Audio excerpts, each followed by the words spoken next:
Friends, welcome to my ध्वजा। क्या आपका बच्चा मुंह खुला रख के सो रहा है या बच्चे खराटे के जैसा आवाज करता है सोने के बाद? अगर इसमें से आपको कुछ भी ऑब्जर्व होता है तो ये पर्टिकुलर वीडियो आपके लिए। ये एकदम न्यूबॉर्न बच्चों से लेके अडल्ट तक भी ये चीज़ें दिखाई देती है। बट आज के सेगमेंट में हम लोग बात करेंगे न्यूबॉर्न प्लस बेबीज या किड्स के केयर को लेके। हमारे साथ है doctor Alkesh Oswal, masters surgeon when it comes to ENT care. Yes doctor Alkesh, बच्चे मुंह खुला रख के सोना इज़ वेरी वेरी कॉमन। तो उसके लिए हम लोग एग्जैक्टली क्या कर सकते हैं, उसके पीछे वजह क्या क्या है? सो बेसिकली देखिए कि ह्यूमंस ये नेचुरल नोज ब्रीदर्स होते हैं, तो हमने नेचुरल तरीके से सांस लेनी है तो नाक से लेनी है। अच्छा, हम नाक से सांस क्यों लेते हैं? तो ताकि जो इन्फेक्शन, जो वायरसेस है, जो डस्ट है, वो वहाँ पे फिल्टर हो जाती है। तो mouth breathing is not a good thing. अगर बच्चा मुंह खुला रख के आराम से सो रहा है तो भी वो गलत चीज़ है। तो मैं आपको बेसिक एक एनाटॉमी समझाना चाहूँगा कि ये ऐसा क्यों होता है। तो बेसिकली आप देखेंगे तो जैसे हमको गले में 2 टॉन्सिल्स होते हैं जो लोगों को आम तरीके से मालूम होते हैं, तो ऐसे नाक के पीछे एक टॉन्सिल होता है जहाँ पे आपको देखेंगे छोटा सा यहाँ पे एक स्ट्रक्चर दिखेगा। तो ये टॉन्सिल को साइंटिफिकली एडिनॉइड्स बोलते हैं या आपको तीसरा टॉन्सिल बोल सकते हैं। तो नॉर्मली देखिए हम सांस यहाँ से लेते हैं, वो यहाँ से ऐसे अंदर जाती है।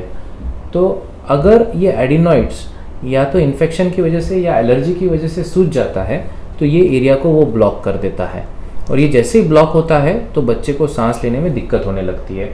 स्पेसिफिकली रात को क्यों? क्योंकि रात को ये जो हमारा टाड़ू होता है या पैलेट बोलते हैं जिसको, ये पीछे गिर जाता है।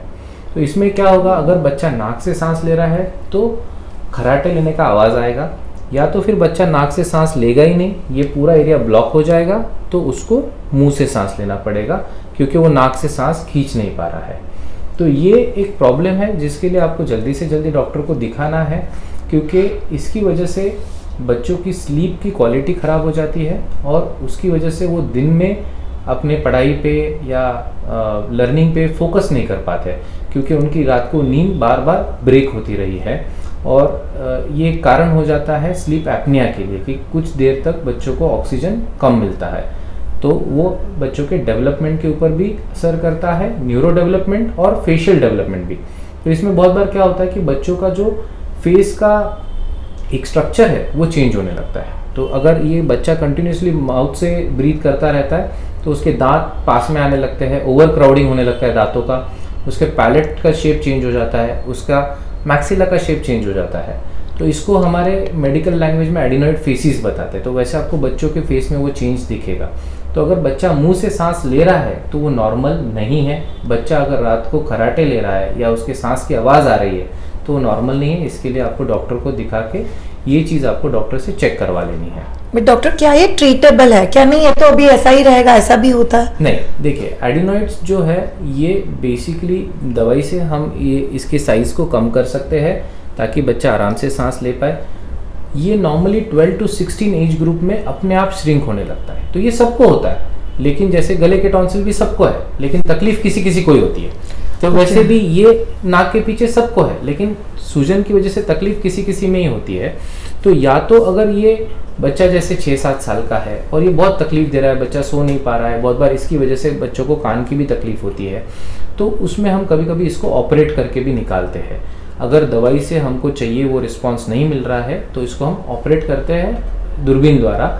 एडिनोइडेक्टमी करके सर्जरी होती है जिससे इसको निकाला जाता है, ताकि फिर उसके बाद बच्चा आराम से नाक से सांस ले पाता है। ट्रीटेबल है? ट्रीटेबल है, एब्सोल्युटली 100% ट्रीटेबल है। वाह। और न्यूबॉर्न बच्चों के केस में जो देखा जाता है कि बच्चा मुंह खुला रख के सो रहा है, तो यूजुअली जैसे हम लोग बोलते हैं कि नोज ब्लॉक है तो बच्चा मुंह से सांस लेगा, तो क्या इसके भी पीछे कुछ कर सकता है? जैसे यही चीज है। देखिए जैसे बच्चा छोटा है ना, तो उसका नेजल पैसेज और नाक के पीछे का पैसेज छोटा है, तो बहुत इजीली ब्लॉक हो जाता है। हल्की सी भी सूजन उसको ब्लॉक कर सकती है। तो वहीं पे हमने जो बात किया कि आप थोड़ा सलाइन ड्रॉप्स यूज कर सकते हो अगर ये होता है तो, और उसके आगे अगर ये पैटर्न हो जाता है तो आपको ये डॉक्टर को दिखा के ट्रीट करवाना चाहिए, क्योंकि नहीं तो बच्चे हैबिचुअल माउथ ब्रीदर्स हो जाते हैं।